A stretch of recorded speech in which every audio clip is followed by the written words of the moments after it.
नमस्कार दर्शकों, बहुत-बहुत स्वागत है आपका साक्षात्कार की श्रृंखला में। और आज हमारे साथ जिन साहित्यकार का साक्षात्कार है, वो बहुत ज़्यादा प्रतिभावान है और बहुत आदरणीय है। और आज मैं पहले उनकी कुछ पंक्तियाँ आपको पढ़कर सुनाती हूँ, उसके बाद उनका आपसे परिचय कराती हूँ। तो ध्यान से सुनिए उनकी लिखी हुई एक रचना।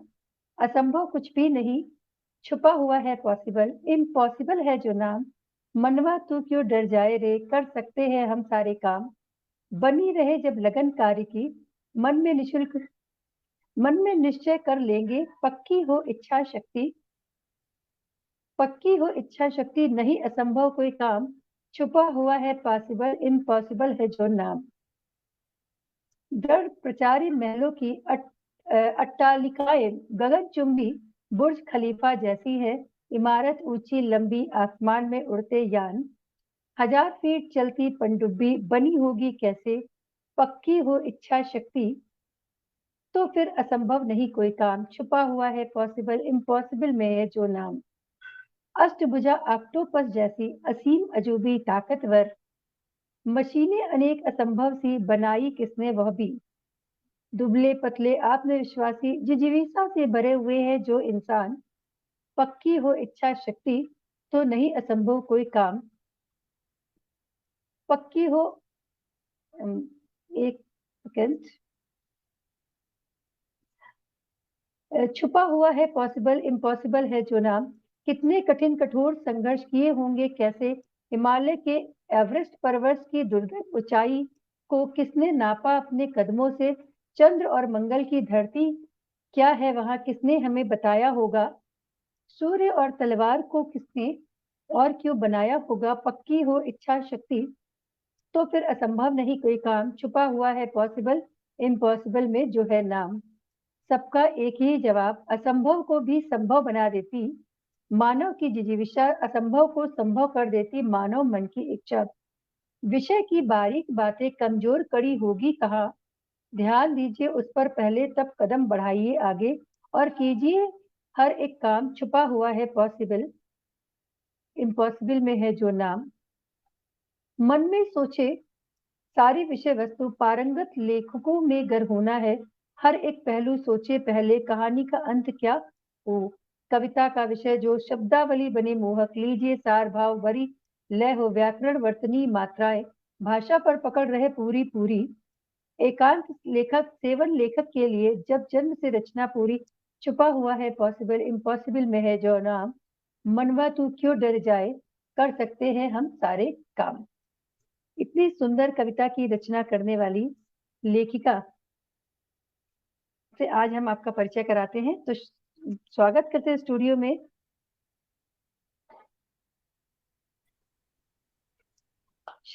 आदरणीय श्रीमती शोभा शर्मा जी का। बहुत बहुत स्वागत है आपका। शोभा जी, आपका बहुत बहुत स्वागत है। हाँ, नमस्कार सारिका जी।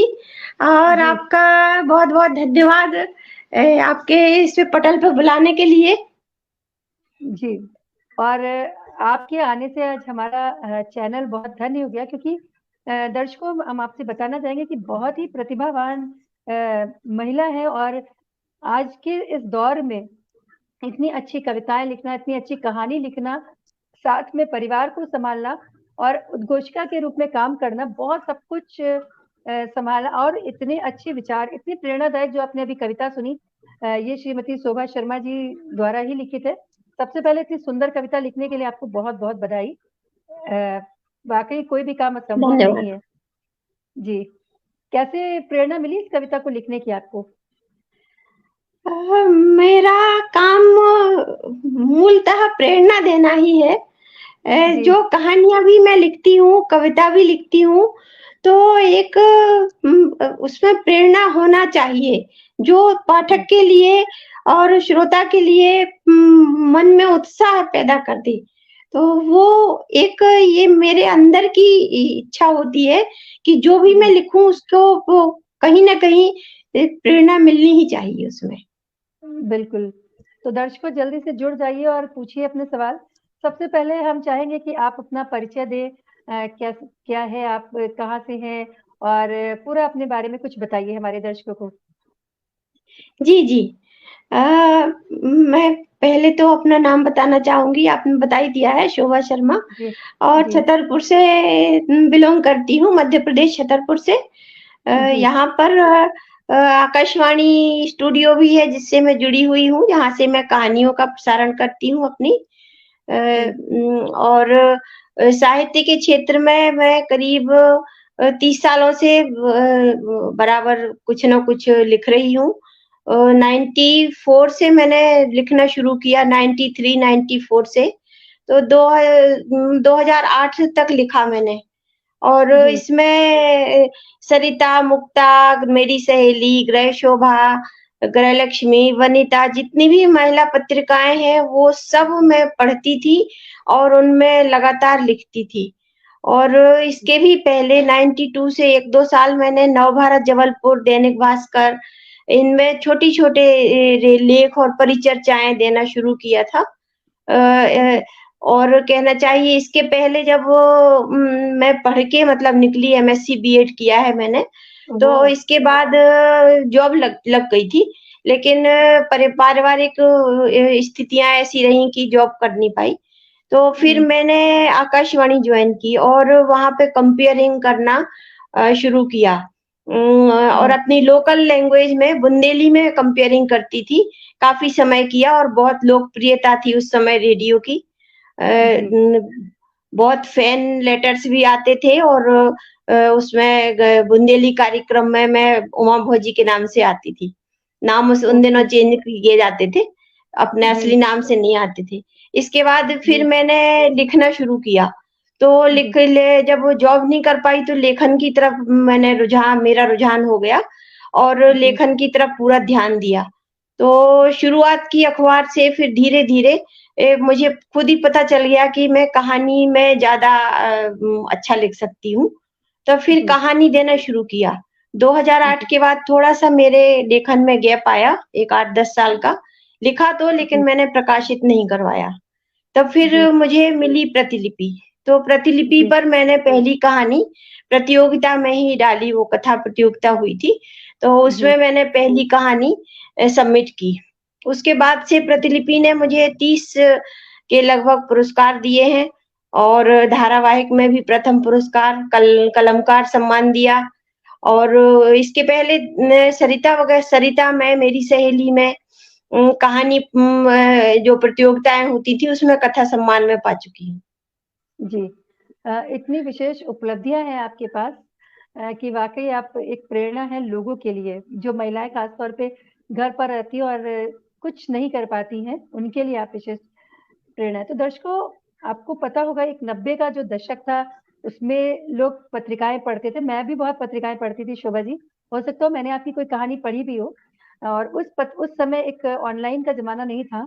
लोग पत्रिकाएँ पढ़ते थे, तो कैसे आपने पत्रिका में लिखना शुरू किया और क्या अनुभव वहाँ पर रहे?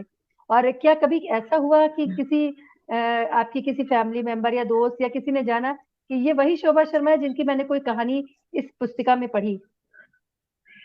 जी हाँ, ये मेरा बहुत ही अच्छा अनुभव था कि मेरे आस-पास के लोग जानते थे और पतिदेव के दोस्त भी सब जानते थे कि ये लिखती हैं और लेखन जी, के लिए कहना चाहिए कि मैं पहले तो डिजिटल प प ये था नहीं पटल, तो मैं उसको हाथ से ही लिखती थी, तो डायरी में फिर 3-4 ड्राफ्ट बनाने पड़ते थे। और जी, कभी-कभी फिर माइंड ब्लॉक भी हो जाता था कि अब इसके आगे कहानी आगे नहीं बढ़ रही है, तो क्या किया हुँ, जाए? तो बहुत मेहनत होती थी, फिर हाथ से सुलेख में लिखना पड़ता था और जी, सुलेख में लिख के और फिर बाई पोस्ट भेजना पड़ता था, उसके लिए फिर जवाबी लिफाफा भी आपको भेजना पड़ता था, मई टिकट के कि जिसमें आपकी कहानी में कोई सुधार हो तो जी, वापस आ जाए। तो काफ़ी मेहनत जी, थी, लेकिन एक लगन थी, कहना चाहिए जुनून था। तो वो हुँ, लगी रहती थी, जैसे ही समय मिलता था बच्चों से, परिवार से तो वो काम चलता रहता था और अपना हुँ, एक एक कहानी महीने में 1 कहानी या 2 महीने में आ जाती थी, ये था। जी। बहुत खुशी की बात है कि उस समय की पत्रिकाओं की एक लेखिका हमारे सामने है। तो आपने एमएससी किया हुआ है, अभी आपने बोला कि यानी एमएससी यानी साइंस। साइंस जी हाँ, से मैं स्टूडेंट एमएससी होकर बीएड है। साइंस के स्टूडेंट होके कैसे आप साहित्य की ओर आ गई? और साहित्य का रुझान मेरा शुरू से ही रहा है। मैं आपको जी, बताऊँ सारिका जी, 6 साल की थी मैं, तब मैंने गर्मियों की छुट्टियों में क्या किया जाए, मुझे कुछ पढ़ना है करके, और क्या पढ़ा जाए, तो मेरी बुआ जी के पास रही हूँ मैं मदर फादर के जी, पास नहीं रही हूँ। और बुआ जी जी, मेरी शिक्षिका थी। तो जी, उन्होंने मुझे सुझाया कि एक काम करो, तुम हुँ, महाभारत पढ़ लो इस छुट्टी में। तो 6 जी, साल की थी जब मैंने पूरी महाभारत पढ़ी, और वो अरे वाह! जो कथा जो वहाँ उसके कथानक थे और पात्र थे, वो हुँ, मुझे हमेशा के लिए याद हो गए, आज भी याद है। जी। तो यानी कि हम कह सकते हैं कि 6 साल की उम्र से आपके अंदर साहित्य की प्रतिभाएँ वहीं से अंदर आपके कीड़ा घुसा साहित्य का जो आज आप इतनी बड़ी लेखिका हैं। जी, एक लेखक के अंदर पाठक होना ही चाहिए। अच्छा जी, पाठक वही होता है जो कुछ भी पढ़ ले। मेरी हालत ये थी कि अभी भी है, अगर मुझे कुछ पढ़ने को ना मिले तो मैं एक लिफ़ाफ़ा जो होता है पैकिंग वाला, आजकल तो हाँ, कागज़ के लिफ़ाफ़े आते नहीं हैं, उसको जी, खोल के उसको ही पढ़ती हूँ अगर कहानी हो तो। अच्छा। यानी कि आप कहना चाहेंगी कि एक अच्छे लेखक का एक अच्छे पाठक होना बहुत ज़रूरी है। जी। जी। लेखन से और आकाशवाणी का सफ़र, कैसे आकाशवाणी में आपका आना हुआ? आकाशवाणी में मैं दरअसल शुरू से बुंदेली ही बोलती थी, और हुँ, बुंदेली के लिए मतलब मेरा प्योर बुंदेली बोलती थी, तो इस तरह से मेरा उसमें आकाशवाणी में चयन हुआ कि हुँ, भई उनको बुंदेली ही चाहिए थे, और बिल्कुल प्योर बुंदेली टोन में ही जो बोले उनको चाहिए था। तो इस तरह हुँ, से मेरा आकाशवाणी में चयन हुआ, और फिर उसमें हम लोग मतलब वो लाइव ज बोलते थे। हुँ, जो कहानी वार्ताएँ हैं सब पूरा, और गीत संगीत है, सब हुँ। हम लोग अपनी तरफ से प्रस्तुत करते थे और उनका उसका नैरेशन करते थे। जी। जी। एक अच्छे एंकर में क्या गुण होने चाहिए? क्योंकि आप खुद एक अच्छी एंकर रही हैं आकाशवाणी में। कुछ हाँ। बताइए कुछ हमारे लिए भी टिप्स हो जाएगी। जी, बिल्कुल, एक एंकर को बिल्कुल जो आपको बोलना है बिल्कुल क्लियर होना चाहिए, आपको क्या बोलना है। आजकल तो लिख के बोलते हैं, इसे स्क्रीन पे मतलब या तो लिख लेते हैं या फिर जी। कागज़ में लिख लेते हैं। हम लोग वो सोच लेते थे कि क्या बोलना है, लेकिन फिर हुँ, भी थोड़ा-सा जान काँपती रहती थी कि माइक के आगे पता नहीं कुछ एक आध शब्द कुछ ऐसा ना निकल जाए जो हुँ। मैच ना खा रहा हो। और एक जी, एंकर के लिए एक तो सबसे अच्छी आवाज़ होना चाहिए। जी। आवाज़ की मिठास, कहाँ आपको रुकना है, कहाँ आपको आवाज़ में उतार-चढ़ाव देना है।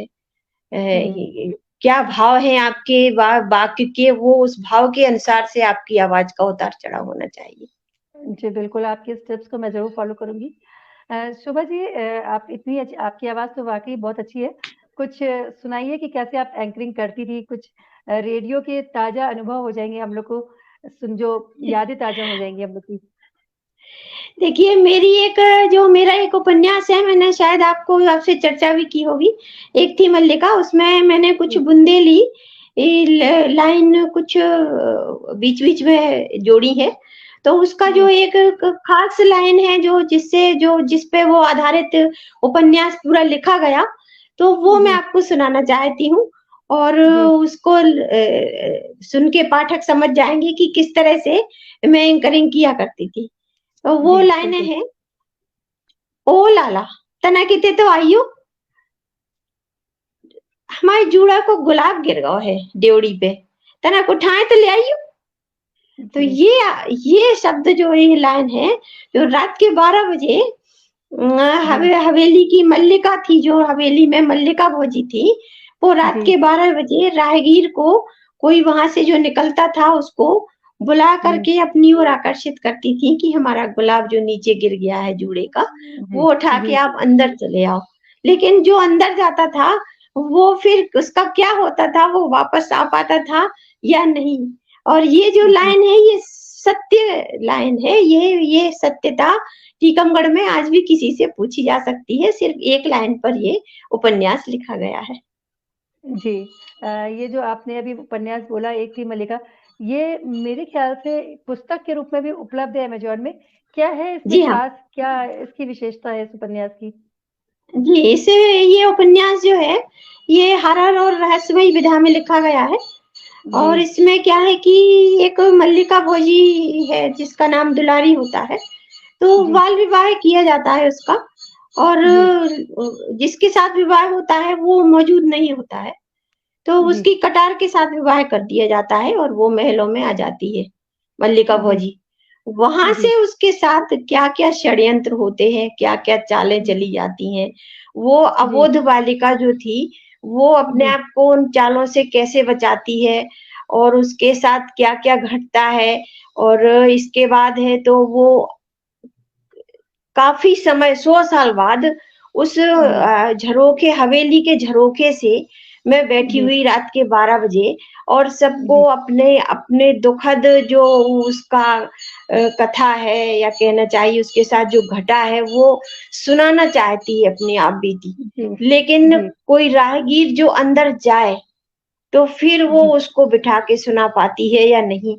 ये जी, चीज़ आपको उपन्यास पढ़ने में पता चलेगा कि उसको जो अंदर जाता है तो वो क्या-क्या सुनता है, क्या-क्या मज़े करता है और जी, बाहर आ पाता है या नहीं आता, कहाँ पहुँच जाता है, किस जी, रसातल में पहुँच जाता है, ये चीज़ उपन्यास को पूरा रिवील नहीं करूँगी। और उसमें जी, बहुत बिल्कुल। सारी बातें हैं। जी हाँ, बहुत सारी बातें हैं, बहुत सारे रहस्य हैं वहाँ जी, के। और उसमें पूरा बुंदेलखंड है मेरी। एक थी मल्लिका में, जब आप जी, पढ़ेंगे तो पूरा बुंदेलखंड पाएँगे उसमें। जी। अ, एक थी मल्लिका, हॉरर था। हमने भी देखा कि आपने बेसिकली हॉरर और बहुत ज़्यादा सस्पेंस, थ्रिलर इस तरह के उपन्यास लिखे। रियल लाइफ़ में आप डरती हैं कि नहीं किसी चीज़ से? ज जी नहीं, डरती तो नहीं हूँ। रात के 12 जी, बजे जब हॉरर कहानियाँ लिखती हूँ, तो रात के 12 बजे कल्पना करके लिखती हूँ कि जो जो भी मेरा कहना चाहिए भूत चुड़ैल पात्र है, जो जी, किरदार है वो मेरे सामने ही बैठा है, हालाँकि बैठा नहीं होता है। जी। तो हॉरर तो लिखने में रात आपको बहुत आनंद आता है? हाँ, मुझे बहुत जब से फिर देखिए मैंने सभी लिखा है, सामाजिक भी लिखा है। जी, सामाजिक जो धारावाहिक है 100 एपिसोड का है प्रतिलिपि पे जी, और जी, उसका नाम है खेमकुशर। तो उसको जी, वो प्रीमियम में भी है। तो उसके जी, पाठक अभी आज तक साढ़े 16 लाख से ऊपर हो रहे हैं। जी, तो जी, जी, वो बहुत पसंद किया गया। मतलब सोशल भी मैं लिखती हूँ, हॉरर भी जी, लिखती हूँ, सभी विधाएँ जी, लिखती हूँ और कविता भी लिखती हूँ। जी। जी। किसमें ज़्यादा आनंद आता है आपको, हॉरर सामाजिक लिखने में, हॉरर नारी के ऊपर, स्त्री हाँ, विमर्श या प्रेम मोटिवेशन वाले भी उतना ही आनंद आता है जो मोटिवेशन वाले कहानियाँ लिखती जी, हूँ और जो कविताएँ लिखती हूँ उसमें भी उतना ही आनंद आता है। ये आपकी मानसिक स्थिति है कि आप जी, कब क्या लिखना चाहते हैं, आपका मूड कैसा है। अगर आपका मूड अच्छा है, तो आप हो सकता है 4 से 10 कविताएँ ही लिख दें और अगर आपका धारावाहिक लिखने का मूड है, तो फिर कविताएँ बीच-बीच में लिखी जाएँगी और जी, धारावाहिक लगातार चलता रहेगा। और जी, एपिसोड क्योंकि निरंतर देने पड़ते हैं हर दूसरे तीसरे दिन, तब फिर वो जी, मानसिकता फिर वैसी ही आपको रखनी पड़ती है धारावाहिक की। जी, कहानी बढ़ती जा रही है, ऐसे यही हाल उपन्यास का होता है। उपन्यास एक बार जी, आपने शुरू कर दिया, तो फिर उसमें आपको पूरी तरह से डूब के रहना होता है। और ये सब काम जो घरेलू फैमिली मैटर्स जो हैं और जो ये सब गौड़ है और मेन जो आपका काम है वो आपका लेखन है। जी। तो आप जब उपन्यास लिखती हैं, तो क्या उसका कथानक पहले से सब पूरा तैयार होता है या जिस स्पीड से कहानी चल रही है जिस टाइप, तो वहाँ पे आप तुरंत सोचती हैं? कहानी के लिए या उपन्यास के लिए सिर्फ़ हमें एक मोटिवेशन चाहिए होता है, हमारे आस-पास का कोई किरदार हो सकता है वो, या जी, वो हो सकता है कोई 20 साल पुराना कोई किरदार हो जी, या कोई जी, 30 साल पुराना संस्मरण हो। जी, कुछ भी हो सकता है, वो कहीं से भी अगर हम ट्रेन में यात्रा कर रहे हैं और हमें जी, वहाँ से भी मिल सकता है। 1-2 लाइन अगर मिल गई हैं तो पूरा प्लॉट तैयार हो जाता है और फिर वो जी, प्लॉट आगे बढ़ता जाता। एंड कई बार नहीं सोचती हूँ, कई बार सोच जी, लेती हूँ, कई बार एंड नहीं भी सोचती हूँ। और जी, कभी-कभी आप हेडिंग्स भी सोच लेते, टाइटल पहले आ जाता है दिमाग में और कई जी, बार आप पूरी कहानी लिख लेते हैं और टाइटल नहीं लिखा जाता, फिर उसके लिए बहुत माथापच्ची करते हैं। और सबसे बढ़िया जी टाइटल फिर आना चाहिए। जी। अच्छा, कहानी में टाइटल का क्या महत्व है? हाँ, कहानी में टाइटल का वही महत्व है। देखिए, जो हमारा सबसे पहली बार हम किसी से मिलते हैं तो हमारी पर्सनैलिटी का एक प्रभाव पड़ता है, तो कहानी में भी टाइटल का वही मुखड़ा जो है वो उसका बढ़िया होना चाहिए, जो जी दूसरे को अट्रैक्ट करे पढ़ने के लिए कि हाँ भाई, अरे ये टाइटल है, इसमें तो कुछ हो सकता है, इसको पढ़ना चाहिए। जी। मतलब मानती हैं कि हाँ, टाइटल, अगर ये बिल्कुल सही बात है कि आपकी कहानी का जो टाइटल होगा उससे पाठक अट्रैक्ट होके पढ़ने आएगा। बिल्कुल सही कह रही है। आपने बोला कि बुंदेलखंडी में आप लिखती हैं, तो भाषा जो आजकल चल रही है, एक तो इंग्लिश भाषा है जिसमें हिंदी भाषा एकदम क्लियर नहीं है, लोगों के सामने शुद्ध हिंदी कोई नहीं लिखता है। भाषा का क्या महत्व रहता है साहित्य में? जी, भाषा का बहुत बड़ा महत्व है। भाषा देखिए, एक तो पहले हमें शुद्ध भाषा लिखना ज़रूरी होता है, लेकिन हुँ, आजकल नई वाली हिंदी चल रही है, तो लोग पाठक भी चाहते हैं कि एकदम क्लिष्ट ना लिखा जाए। पहले मैं हुँ, बहुत क्लिष्ट ही लिखती थी और बिल्कुल हुँ, शुद्ध हिंदी लिखती थी, लेकिन जब मैंने समय की माँग को समझा तो अब मैं साधारण बोलचाल की भाषा में लिखती हूँ, क्योंकि जी, पाठक जो है हमारा जो मुख्य हमारा जो आधा अंग है, मतलब कहना चाहिए कि जी, लेखक पाठक से जुड़ा हुआ है, पाठक लेखक से जुड़ा हुआ है, दोनों का समान किरदार है। अगर पाठक पढ़ेगा नहीं तो लेखक का लेखन बेकार है, और हुँ, पाठक अगर पढ़ रहा है तो लेखक को अच्छी रचना नहीं देगा तो पाठक पढ़ेगा नहीं। मतलब लेखक को अच्छा देना है और पाठक को पढ़ने की अच्छा, उत्सुकता बनाए रहना है, तो दोनों का आपस में बहुत बड़ा जोड़ है। तो पाठक चाहता है आज का कि नई वाली हिंदी, मतलब वह जो सामान्य बोलचाल की भाषा है, तो जी, वो उसमें लिखा जाए। तो जी, मैं आजकल वैसे ही लिखती हूँ, लेकिन इंग्लिश नहीं लिखती, वो मैं पसंद नहीं करती और होना भी नहीं चाहिए। एक लेखक को वो हिंदी में लिख रहा है तो हिंदी में लिखे, इंग्लिश में लिख रहा है तो इंग्लिश में लिखे।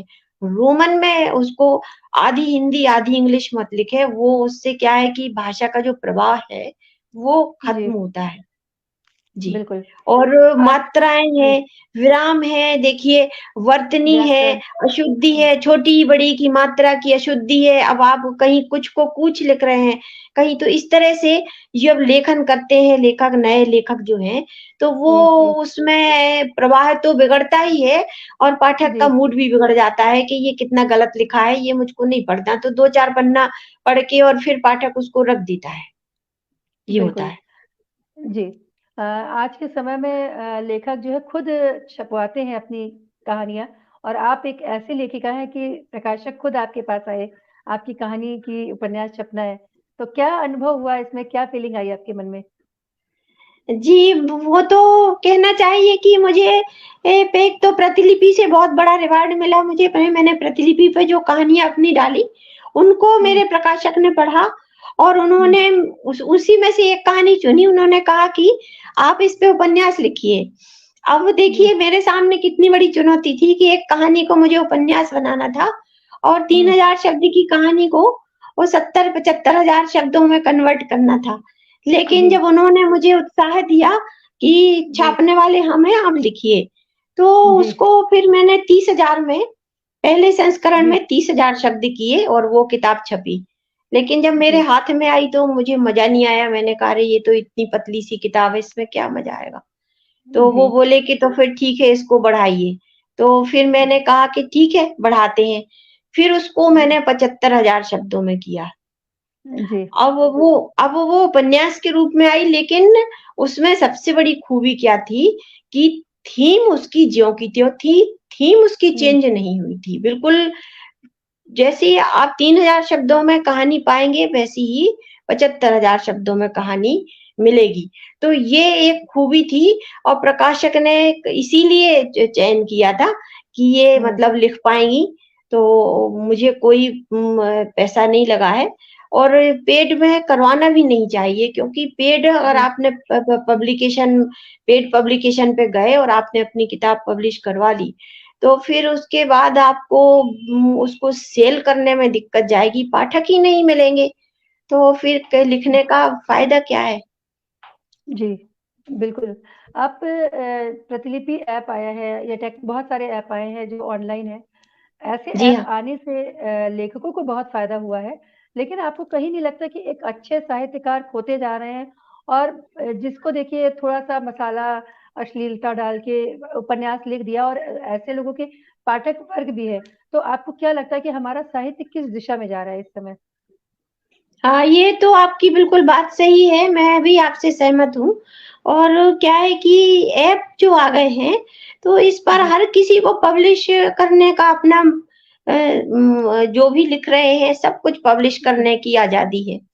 जी, लेकिन उसको पाठक जब अ, पढ़ते हैं, तो एक बार पढ़ लेते हैं, फिर दोबारा उस पे जाते नहीं हैं वो। मतलब आप जी। उसमें पाठक नहीं पाएँगे, अगर पाएँगे भी, तो हुँ, एक बार के लिए पढ़ेंगे। अगर आपका कंटेंट अच्छा है, आप अच्छा जी, लिख रहे हैं, तो वो खोज के पढ़ेंगे। और अगर जी, आप अच्छा नहीं लिख रहे हैं, सिर्फ़ आनंद के लिए या कहना चाहिए कि ऐसा लिख रहे हैं जो हम परिवार के बीच में बैठ के ना देख सकते हैं, ना पढ़ सकते हैं, ज़ोर से जी, पढ़ना भी मुश्किल है, ऐसा जी, साहित्य के अंतर्गत नहीं आता है। ये जी, तो सिर्फ़ आज का जो कहना चाहिए कि निम्न स्तर है, वो वहाँ की तरफ झुकाव जो हो रहा है, ये जी, बिल्कुल गलत है, ऐसा करना नहीं चाहिए। कोई लेखक भी लिखे तो समाज को कुछ दे, कुछ दिशा दे, प्रेरणा दे, कुछ ऐसा द दर्श द पाठक को दे कि जो जिसको पढ़ के वो अपनी समस्या का समाधान करे या तो हुँ, सीखे कुछ, तब वो साहित्य कहलाता है। साहित्य होता ही इसलिए है कि जिसमें हुँ। पाठक जो पढ़ता है, वो उससे कुछ समाधान पा सके, कोई दिशा पा सके। बिल्कुल और मुझे लगता है कि जो ऑनलाइन या टेक्निकल आई, उससे फ़ायदा भी बहुत हुआ है क्योंकि बहुत सारे लेखक अपनी कहानी, कविता नहीं छपवा सकते थे, लेकिन बहुत सारे ऐसे हैं जो जिनको मतलब बाढ़ जैसे आई हुई है और अच्छा लेखन नहीं उसमें हो पा रहा है। एकदम झुंड जैसे आ जाता है कि झुंड नहीं होता किसी चीज़ का, वैसे लेखकों का झुंड आ चुका है और बहुत साहित्य का स्तर बहुत खराब होता जा रहा है। ये ये मैंने ये देखा है। एक जी, तरह की एक तरह का एक ये जो समय चल रहा है, ये जल्दी चला जाएगा, क्योंकि ये जी, इसको ज़्यादा सपोर्ट नहीं मिलेगा पाठकों का और लोग इसको पढ़ेंगे नहीं क्योंकि एक ही चीज़ को वो बार-बार कब तक लिखेंगे? अगर जी। आप अश्लीलता की बात भी कर रहे हैं, तो वो उसको कब तक लिखेंगे और कब तक कोई उसको पढ़ेगा? वो एक समय के साथ ये खत्म हो जाएगा, लेकिन जो असली साहित्य है वो बना ही रहना है। शुरू से प्रेमचंद के समय से बना है और अभी भी बना हुआ है और उसके पाठक अच्छे अभी भी हैं जी, पाठकों को। जी, जी। जी, जी। तो ये आप मानती हैं अच्छा ये बताइए कि आपने इतनी सारी रचनाएँ लिखी हैं, आपको अपनी कौन-सी रचना बहुत पसंद है, जिसको आप पढ़ना चाहेंगी? अब एक देखिए एक माँ को अपनी सारी संतानें पसंद होती हैं।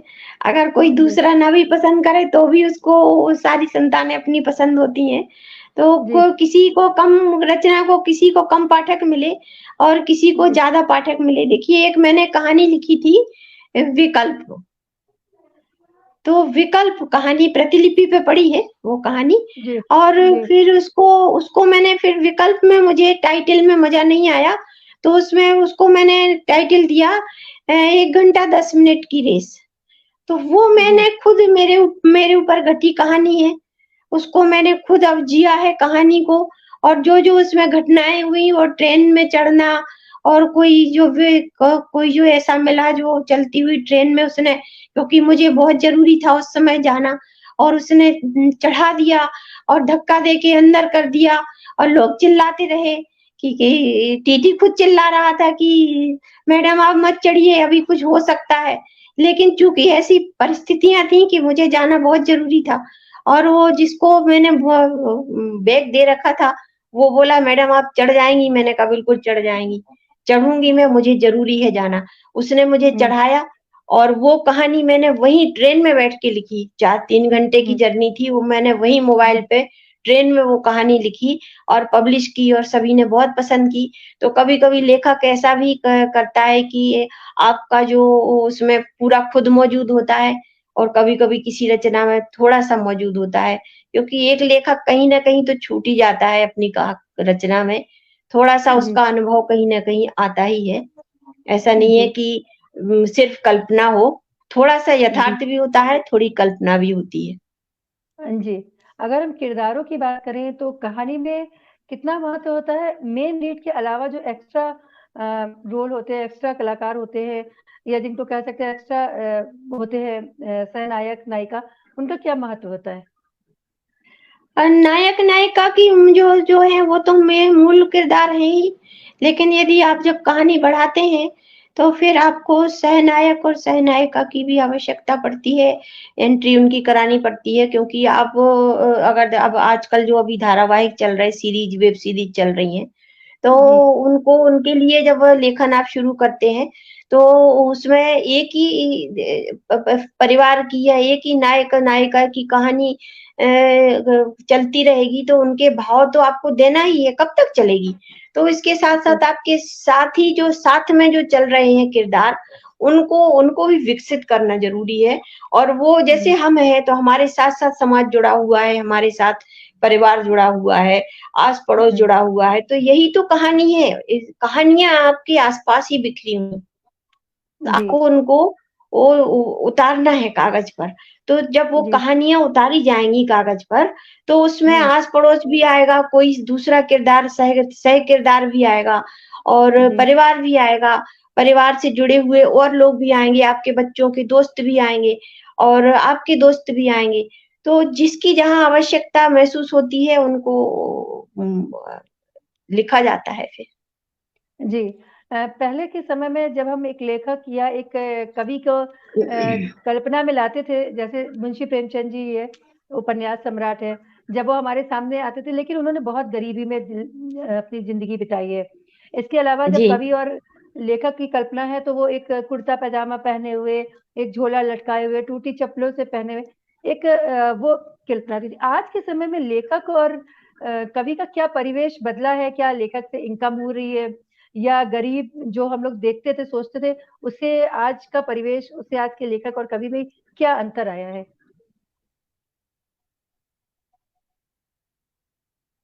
जी, आपकी आवाज़ नहीं आ रही है। शोभा जी? पहले जो हाँ, जी, पहले जो हाँ।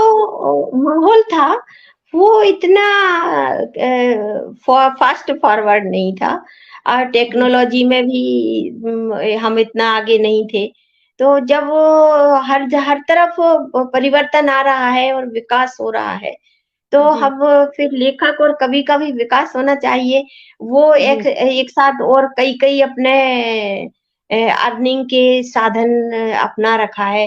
अकेले लेखन जी, से नहीं चल सकता किसी का परिवार, जी, तो परिवार के और सदस्य भी कमाते हैं। अर्थव्यवस्था भी ज़रूरी है। लेखक के लिए जी, सिर्फ़ लेखन ही से काम नहीं चलता है। जी, पहले का जी, क्या होता था कि प्रेमचंद के ज़माने में किसान होते थे, खेती-किसानी वाले, साल जी, भर अपना जो भी किसानी की जितना है उसमें संतुष्ट रहते थे। आजकल जो जी, है लोग महत्वाकांक्षी भी हो गए हैं और अपनी महत्वाकांक्षाओं को वो पूरा करने के लिए वो उन्होंने रास्ते भी तलाशे हैं और वो उन पे चलते भी हैं, क्योंकि उनको अपनी महत्वाकांक्षाएँ पूरी करनी है। तो लेखक भी कुछ अजूबा-सा नहीं रहा है, वो भी अपना टिप-टॉप हो गया है और माइंड भी उसका अपडेट है बिल्कुल कि वो कहाँ कौन-सी चीज़ उसको लिखनी है, पकड़नी है, वो लिख रहा है और फ़ास्ट तरीके से लिख रहा है। वो डिजिटल पटल पे लिख रहा है तो वो पहले जैसी दिक्कतें भी नहीं है लिखने में कि उसको कंप्यूटर से टाइप कराना है या टाइपराइटर से टाइप कराना है और खुद 4-4 ड्राफ्ट बनाने हैं, डायरियाँ भरनी है। आज तो हम लिखते हैं सिर्फ शाम को पब्लिश कर देते हैं और जी, उसको पब्लिश करने के बाद भी हम एडिट कर लेते हैं, अगर कोई गलती हो गई तो। पहले ऐसा नहीं था, जो गया वो फाइनल हो जाता था जो हमने भेज दिया पब्लिश करने के लिए। जी, तो इसी तरह जी। लेखक का भी है, लेखक भी अब पहले जैसा नहीं रहा है, अब अपडेट है लेखक भी। एक अच्छा ये बताइए कि लेखक और कवि आपकी कौन से फ़ेवरेट है? किनको पढ़ना आप सबसे ज़्यादा पसंद करती हैं? लेखकों की तो बहुत लंबी लिस्ट है मेरी, मैं तो मतलब शिवानी और अमृता प्रीतम से लेके और पूरा पुराना बांग्ला साहित्य पूरा मैंने पढ़ा हुआ है। और एक समय था जब वो शादी के बाद मैंने लाइब्रेरी पब्लिक लाइब्रेरी जॉइन कर रखी थी, तो बेटा था उसको गोद में लेके जाती थी और नई किताब इश्यू करा के लाती थी। 2-3 दिन में पढ़ती थी, फिर ला लेके आती थी। तो मैंने पूरा मतलब लाइब्रेरी में जितना भी साहित्य उपलब्ध था, और पतिदेव बैंक में थे तो उनके ट्रांसफर हर 2 साल में हो जाते थे। तो फिर नया शहर, नई लाइब्रेरी, तो बहुत साहित्य मैंने पढ़ा है और इसकी एक लंबी लिस्ट है। तो ये किसी एक का नाम लेना तो उचित नहीं है। हाँ, कविता के लिए है, कविता तो प्रतिलिपि पर ही हमारे बहुत सारे साथी लिखते हैं और अच्छा लिखते हैं। तो कविताएँ मैं वहाँ पढ़ लेती हूँ। कविताओं में थोड़ा-सा कहानियों के बाद पढ़ी जाती है जब मूड हो आपका। तो कविता चूँकि भाव भरी होती है, तो भाव आप जो अपने अंदर आत्मसात करते हैं, वो 24 घंटे में कुछ समय ऐसा होता है जब आप चाहते हैं कि अब कविता ही पढ़ना है। और कहानी का ऐसा है कि आप कभी भी पढ़िए, कहानी में मेरी रुचि भी है। और कहानियाँ बचपन से किस्से कहानियाँ देखिए हम लोग जब सोते समय दादी-नानी से सुना करते थे, तभी से रुचि जागृत है। तो कहानियाँ कभी भी पढ़ लेते हैं और उपन्यास के लिए तो कभी भी मना नहीं है, उपन्यास हरदम रुचिकारक होते हैं। बिल्कुल। लेखन और पाठन के अलावा आपके क्या शौक है? जी, शौक तो मेरे बहुत सारे हैं, बागवानी भी कर लेती हूँ थोड़ा बहुत और कहना चाहिए सिलाई में भी रुचि रखती हूँ, सिलाई-कढ़ाई में। डिप्लोमा भी लिया था, बीएड भी किया था, उसी समय डिप्लोमा लिया था। हमारे समय में सिलाई-कढ़ाई भी उतना ही ज़रूरी मानते थे, तो जी, वो भी कर लेती हूँ। कुकिंग में भी रुचि है, नए-नए और ट्राई डिशेज़ करना। बनाती हैं। हाँ, जी, बिल्कुल, जो भी अब थोड़ा कम हो गए हैं, लेकिन अब चूँकि बच्चे अपने सेटल हैं, तो अब उतना नहीं करती हूँ, लेकिन बहुत किचन में ही भी बहुत समय जाता था। किचन में कॉपी पेन रखे रहती थी, कोई आइडिया आया तो वहीं लिख लिया और फिर से किचन चालू। तो एक गृहिणियों के लिए। कैसे कैसे आप एक गृहिणी हैं, आप एंकरिंग भी की है, आप लेखिका भी हैं, आप पाठिका भी हैं और कैसे समय निकालती हैं आप इतना लिखने के लिए, इतना काम करने के लिए? अ, ये जो मूल जो काम है वो तो लेखन ही है, बाकी सब काम ड्यूटी के अंतर्गत सारा काम हो जाता है और समय तो 24 घंटे हैं देखिए, 24 घंटे में से अपने समय को मैनेज करना होता है। तो हम लोग बहुत सारे लेखक हमारे साथी ही हैं ऐसे जो जॉब भी कर रहे हैं और लेखक भी हैं और परिवार भी सँभाल रहे हैं। तो आजकल की महिलाएँ जो हैं वो मल्टी टैलेंटेड हो गई हैं और सब कुछ मैनेज कर लेती हैं। जी, बिल्कुल। अ, कैसा लगता है आपकी फैमिली को आपके ऊपर प्राउड फ़ील करते हैं या क्या कहते हैं जब आपका इतना नाम होता है, आपके हस्बैंड, आपके बच्चे, आपके पेरेंट्स, क्या आपके फ्रेंड्स कैसा लगता है मतलब एक राइटर की फैमिली है तो क्या सोच रखती है और कितना आपको सपोर्ट करती है? हाँ, सपोर्ट तो सभी करते हैं और जी, ये इसमें टेक्नोलॉजी में भी अपडेट करने में सब मदद करते हैं मुझे। जी, बच्चे तो कहना चाहिए कभी मैं बच्चों की गुरु थी और बच्चे जी, भी मेरे फिर बाद में गुरु बन गए। सिखा-सिखा जी, के कोई भी दिक्कत होती है तो बच्चों से अब पूछ जी, लेती हूँ भई ये ऐसे कैसे करना है? तो वो जी, समझा देते हैं और अपडे जी, ये किसी चीज़ में संकोच नहीं करना चाहिए सीखने में। बिल्कुल, सीखना बिल्कुल। एक सतत प्रक्रिया है और आप किसी जी, से भी पूछ सकते हैं, फ्रेंड्स हैं, वो भी बता देते हैं, कभी मान लीजिए कोई दिक्कत होती है तो उनसे भी जी, पूछ लेती हूँ और सभी सपोर्ट जी, करते हैं, परिवार तो ख़ैर करता ही है सपोर्ट और सबको जी, बहुत अच्छा लगता है कि मम्मी लिख जी, रही है, बच्चे बच्चे बहुत खुश होते हैं। जी। क्या पतिदेव कहना भी पूरा चाहेंगी समय देते हैं लिखने का जी, मुझे। जी, पतिदेव का सपोर्ट मिल जाए, तो फिर लिखना हाँ। बहुत आसान हो जाता है। क्या कहना चाहेंगी कि नवोदित लेखिकों को कि वो अपने लेखन को अच्छा बना सके और अपनी समाज में एक पहचान बना सके? जी, ये एक लेखन का काम एक जुनून का काम है।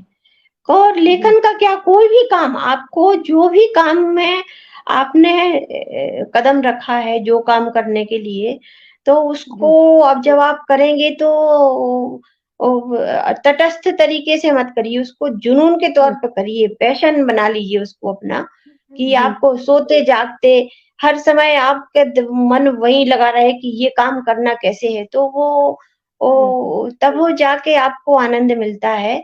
और नए जी, लेखक जो है उनको सिर्फ मतलब शौकिया तौर पे नहीं, अगर उसको व्यवसाय के तौर पे भी लेना है, तब भी वो लिख जी, सकते हैं। 2-3 3-4 महीने में आराम से एक उपन्यास लिख सकते हैं, सिर्फ जी, 2 घंटे डेली लिखें। जी, मतलब 5,000 शब्द भी, अगर वो 3,000 शब्द से 5,000 शब्द भी वो लिख सकते हैं, तो डेली, लेकिन रोज़ाना प्रैक्टिस होनी चाहिए। आपका कोई एक स्थान होना चाहिए जहाँ पर आप बैठें, तो आपके जगह की भी एक ऑरा होती है, वो जो जी, एनर्जी होती है वो वहाँ केंद्रित हो जी, जाती है जब आप बार-बार एक जगह पे बैठते हैं, और वहाँ जी, आपका माइंड भी कंसंट्रेट हो जाता है। लेकिन जी, लिखने से पहले आप एक बार सोच लें कि आपको क्या लिखना है। ये सोचने जी, की प्रक्रिया आप दूसरा काम करते हुए भी कर सकते हैं, जर्नी करते हुए भी जी, कर सकते हैं, ऑफ़िस जी, में बैठे-बैठे भी कर सकते हैं जी, कि हमें क्या जी, लिखना है। और जी, शुद्ध लिखें, गलत ना जी, लिखें, वाक्य जी, आपके सही होने चाहिए, लेखन में जी, पूरे भाव जो उतरते हैं वो पूरे होने चाहिए। ऐसे नहीं कि ले पाठक ने पूरा पढ़ लिया और उसके जी, सिर के ऊपर से गुजर गया कि ये बता जी, मुझे ये लेखक कहना क्या चाहता था। शॉर्ट एंड स्वीट लिखें, जो भी लिख रहे हैं उसको कम से कम शब्द में, अगर एक भी फालतू शब्द है तो हटा दीजिए उसको। एडिट करते वक़्त उसको जी, 2-3 बार एडिट करिए, उसको हटा दीजिए। मात्राओं की गलतियाँ ना करें, वर्तनी की गलती ना करें, और जी, जो भाव हैं वो पूरे अच्छे से उतारे जाएँ लेखन में। चाहे कविता हो जी, या कहानी हो या उपन्यास हो। जी, आप एक महिला हैं और महिला होकर अपनी समाज में एक पहचान बनाई है बिना किसी हेल्प के, बिना किसी मदद के। तो जी। आज की जो महिलाएँ हैं, जो ख़ास तौर पे घर पर रहती हैं और ये कहती कि मैं क्या करूँ? उनके लिए आप क्या कहना चाहेंगी? कैसे एक प्रेरणा बनकर उनको समझाना चाहेंगी कि वो भी कुछ निकले और करें? ये आज जैसे आज एक तो देखिए जो नई पीढ़ी है, वो कहीं न कहीं अपने करियर से भी जुड़ी है, अपना पैशन से भी जुड़ी है, लेकिन उसमें भी तो एक शिक्षा का अपना महत्व है। अगर शिक्षा में कम मतलब वो किया है, शिक्षा पूरी नहीं हो पाई है, तो सबसे पहला संदेश तो मेरा यही है कि आप अपनी शिक्षा पूरी करें। महिलाएँ भले ही शादी हो गई हो, भले ही आप घर गृहस्थी में पड़ गई हों, लेकिन जी, आजकल देखिए सरकार ने भी इतनी सुविधाएँ दी हैं महिलाओं को, तो आप बाद में जी, भी पढ़ सकती हैं। और जो जी, सबसे पहला काम है शिक्षा पूरी करना, अपनी शिक्षा को जी, आप जी, उच्चा जो भी उच्च शिक्षा तक ले जाइए, जितना जी, ये नहीं कि अब मैं बोर हो रही हूँ, रुचि नहीं है, तो उसमें जी, आपको लगना पड़ेगा। जब आप पढ़ लिख जाएँगी, तो एक अलग ही कॉन्फिडेंस आपके अंदर आ जाता है। शिक्षा का बड़ा महत्व है, उस कॉन्फिडेंस को लेकर के आपकी जो रुचि है, आप वो कर सकते हैं। आज के समय में कुछ भी असंभव नहीं है। जैसे कि आपने वो मेरी शुरू में कविता पढ़ी थी कि देखिए 2 छोटे-छोटे दुबले-पतले से मज़दूर व्यक्ति होते हैं, और वो बुर्ज खलीफा जैसे और इतनी 50 माला की बिल्डिंग्स बना के खड़ा कर देते हैं। भले ही उन्हें उसमें रहना नहीं है, लेकिन वो किस जुनून से बनाते हैं उसको। तो वही जुनून हर क्षेत्र बिल्कुल, में चाहिए, हर क्षेत्र में चाहिए, लेखन में भी बिल्कुल, वही जुनून चाहिए। अगर आप पढ़ती हैं, जुनून तो चाहिए। पढ़िए, बिल्कुल, पढ़िए, इतना पढ़िए कि आपके अंदर जो वो विचार धारा ऐसी प्रवाहित हो जाए कि आपको लगे कि अब मुझको लिखना है। लिखने से पहले पढ़ना बहुत बिल्कुल। ज़रूरी है। किसी भी विषय का गहन अध्ययन कीजिए, जी, होमवर्क कीजिए उसका पहले, जो आपको लिखना चाहते हैं उस पर होमवर्क कीजिए, उस पर इतना ज़्यादा पढ़िए कि आपके अंदर बिल्कुल पूरा सागर आ जाए, उस विषय से संबंधित। और लिखिए, फिर आप बिल लिखने में फिर आपको कोई बिल्कुल, कठिनाई नहीं होगी। बिल्कुल। आपके जो रनिंग प्रोजेक्ट चल रहे हैं, उसके बारे में कुछ हमारे दर्शकों को बताइए? जी, बताएँ, पूछिए कौन-सा किस प्रोजेक्ट के बारे में नहीं आप जो पूछना चाहते हैं? मतलब जो इस समय आप लिख रही हो उपन्यास जो आपका चल रहा हो, इस जी, समय जी। रनिंग में है, देखिए एक रोचल कहानी और संग्रह जो उसके है विषय में रूह बताएँ? रूह के साए, एक कहानी संग्रह है, रूह के जी, साए, वो अभी जी, प्रकाशित हो चुका है, उसमें 7 लंबी कहानियाँ हैं, गाँव की देसी कहानियाँ हैं वो। और इसके बाद तीसरा जो उपन्यास आने वाला है, वो है मृत्युंजय घटवार। वो कभी मैंने 1-2 एपिसोड जी, उसके प्रतिलिपि पर डाले थे और पाठकों ने बहुत पसंद किए थे। तब फिर मैंने सोचा था कि ये इस जी, पे उपन्यास लिखना है, तो उसको मैंने 1 लाख शब्दों में पूरा किया है और वो उपन्यास प्रकाशनाधीन है, जल्दी ही आ जाएगा, 1 आध महीने में ही हो सकता आ जाए, 1-2 महीने में ही। और जी, चौथा उपन्यास जो है वो भी आधा लिखा जा चुका है और 5वां उपन्यास भी आधा लिखा जा चुका है। और प्रतिलिपि पर जो चल जी, रही है, एक अभी रनिंग में अभी शुरू की है मैंने, द डेंजरस बेट, यानी कि हुँ, खतरनाक शर्त। ये मैंने जी, अभी फेलोशिप के प्रतिलिपि ने जो फेलोशिप के अंतर्गत लिखवा रही है, तो उसमें मैंने शुरू की है। इसमें 6 दोस्त हैं, इंजीनियरिंग कॉलेज के 6 दोस्त हैं। उनके जी, उनमें आपस में कुछ ऐसी बातें होती हैं, सब एक दूसरे से को चुनौती देते हैं और एक शर्त ऐसी लग जाती है, जो आगे जाके बहुत खतरनाक होने वाली है। और वो क्या-क्या खतरे आते हैं और वो थोड़ी-सी हॉरर भी है इसके अंदर। मेरी जो प्रतिलिपि पर जो पड़ी हुई हैं कहानियाँ और जी, धारावाहिक, तो बहुत सारे जी, हॉरर भी हैं, हॉरर कहानियाँ भी हैं। तो ये भी हॉरर, थोड़ा-सा हॉरर भी इसमें आएगा। उम, कहा जो खतरनाक होता है, उसमें कौन चुनौती दे रहा है, क्यों चुनौती दे रहा है, वो शर्त पूरी करने की, और शर्त लगाने का एक मकसद है, तो वो क्या मकसद है? अभी जी, 2-3 एपिसोड ही आए हैं, लेकिन मैंने काफ़ी लिख लिया है उसको। अब उसको ज़्यादा रिवील नहीं करूँगी क्योंकि फिर पाठक की रुचि फिर उसमें खत्म होती है। तो अभी इसमें यही है कि 6 दोस्त हैं, उसमें 4 लड़के हैं, 2 लड़कियाँ हैं। तो वो लड़कियाँ उनको उत्साहित करती हैं लड़कों को कि ठीक है, शर्त को पूरा करो। और लड़के भी, शर्त ये है कि रात के 2 बजे एक दोहरा पुल है सोलानी नदी के ऊपर, तो वहाँ गंगा नहर है, तो वो गंगा की बहुत भारी जो प्रवाह है पानी का, उसको देखते हुए और वहाँ जा कर के रात के 12 बजे से 2 बजे के बीच में उनको 1.5-2 किलोमीटर का पुल एक बार पूरा पार करके और वो दूसरे एंड तक जा करके फिर वापस आना है। जबकि वो पुल कुछ ऐसा है कि जिसमें डर रहता है कुछ भूत-प्रेतों का, और रात के 12 बजे से 2 बजे तक कुछ पारलौकिक तीसरे दुनिया की जो शक्तियाँ होती हैं, वो भी वहाँ पर मौजूद होती हैं। तो वो कैसे पार जी। करते हैं और क्यों उनको जाना है वहाँ पर, उससे उनको क्या लालच है ऐसा कि जाएँगे तो उनको क्या मिलेगा? ये सब उसमें अभी चलेगा, ये नया धारावाहिक जो है। आपको मध्य प्रदेश लेखन संघ की तरफ से भी सम्मानित किया गया है और बहुत सारे जी आपने हाँ। पुरस्कार जीते हैं। क्या अनुभव रहा आपका? जी, सभी लेखकों की तरह मुझे देखिए सम्मान मिलता है तो खुशी होती है, और आपके ये एक तरह से आपके काम का रिवार्ड है, आप जो काम कर रहे हैं, तो लेखन में जितना कुछ वो है, तो यश मिलना भी एक ये बहुत बड़ा वो होता है लेखक के अपने आप में लिए। पुरस्कार है। जी हाँ, जी, तो ये जब सम्मान मिलता है तो खुशी होती है और प्रोत्साहन भी होता है कि जिसमें हम आगे भी लिख सकें। लेखक को वो आर्थिक रूप से भले ही सहयोग कम मिले, लेकिन सम्मान मिलना बहुत ज़रूरी है, क्योंकि लेखन हमेशा मूड से चलता है। और मूड जी, आपका जब आपका आप उत्साहित होंगे, प्रोत्साहन मिलेगा, हौसला अफ़ज़ाई होगी, तभी आप लेखन कर पाएँगे। अगर आपकी मानसिक स्थिति डल हो रही है, तो आप लेखन जी। नहीं कर पाएँगे। और जो इसीलिए प्रोत्साहन बहुत ज़रूरी है, और मुझे भी अच्छा लगता है जब सम्मान मिलता है तो।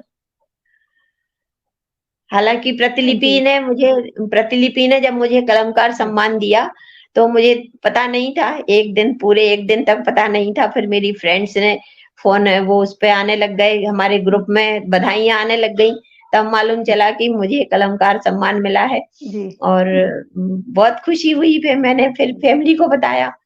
तो ये एक अचीवमेंट जो है वो आगे लेखन के लिए जी प्रोत्साहित करती है। जी। अ,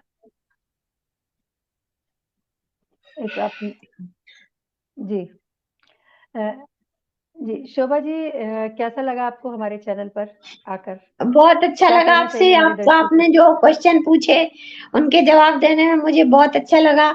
और जो पाठक हैं वो सुनेंगे, अगर कुछ उनको कुछ पूछना चाहते हो कुछ भी, तो मैं सोशल साइट पे भी हूँ, इंस्टाग्राम पे भी हूँ, फेसबुक पे भी हूँ। कुछ भी कोई अपना जी प्रश्न पूछना चाहे तो पूछ सकते हैं। मैं सब कभी भी किसी को ये नहीं कहती हूँ, सबकी मदद करने के लिए मुझे अंदर से लगता है कि भाई अगर किसी को कोई प्रॉब्लम है तो मैं फौरन प्रस्तुत हो जाती हूँ बताने के लिए जी, ये तो तैयार बहुत अच्छी रहती हूँ। बात है। तो जी। दर्शकों, आज शोभा जी, मैं आपका सबसे पहले दिल से धन्यवाद करती हूँ कि आपने यहाँ आई और बेबाकी से अपने सारे प्रश्नों के उत्तर भी दिए, और जिससे आप लोगों को प्रेरणा मिली होगी, और बहुत कीमती समय आपने अपना दिया है यहाँ पर। और आपसे बातचीत करके सच में मुझे भी बहुत-बहुत आनंद आया, और अफ़सोस है कि आज कोई दर्शक हमसे जुड़ा नहीं है। शायद समय उनको ध्यान नहीं है, और इसीलिए वो शायद आपसे प्रश्न नहीं पूछ पाए हैं। लेकिन जी। आपके जो उत्तर हैं, उनसे हमारे दर्शक, हमारे पाठक, हमारे साथी लेखक सब संतुष्ट ज़रूर होंगे। तो हम आपका बहुत-बहुत आभार प्रकट करते हैं, और उम्मीद करते हैं कि फिर जल्द से उमा भौजी यानी शोभा शर्मा जी हमारे सामने फिर से आएँगी, और उतने ही प्यार और आदर सम्मान से हमारे सारे प्रश्नों के उत्तर देंगी, जैसा कि वो आज दे रही हैं। तो शोभा जी, आपका आपका भी बहुत बहुत-बहुत बहुत धन्यवाद। धन्यवाद सारिका जी, आपने मुझे यहाँ जी, बुलाया, अपनी बात कहने का मौका दिया, और बहुत बहुत जी, धन्यवाद आपको, शुक्रिया। जी, जी, शोभा जी, बहुत-बहुत धन्यवाद। तो दर्शकों, ये थी हमारे सामने शोभा शर्मा जी, और आपने देखा कि वो कितने अच्छे से उन्होंने उत्तर दिए हैं लेखकों के लिए, नए लेखकों के लिए, और नारी जाति के लिए, जो ये कहती है कि हमें कुछ आता नहीं है, हमें कुछ करना नहीं है, और बहुत बेबाकी से उन्होंने अपने प्रश्नों के उत्तर दिए। तो आज का कार्यक्रम आपको कैसा लगा, कमेंट्स में ज़रूर बताइएगा, और अब हमें दीजिए इजाज़त। कल आपसे जानिए अपना राशिफल कार्यक्रम में फिर से मिलेंगे। तब तक के लिए अपना ध्यान रखिएगा। नमस्कार।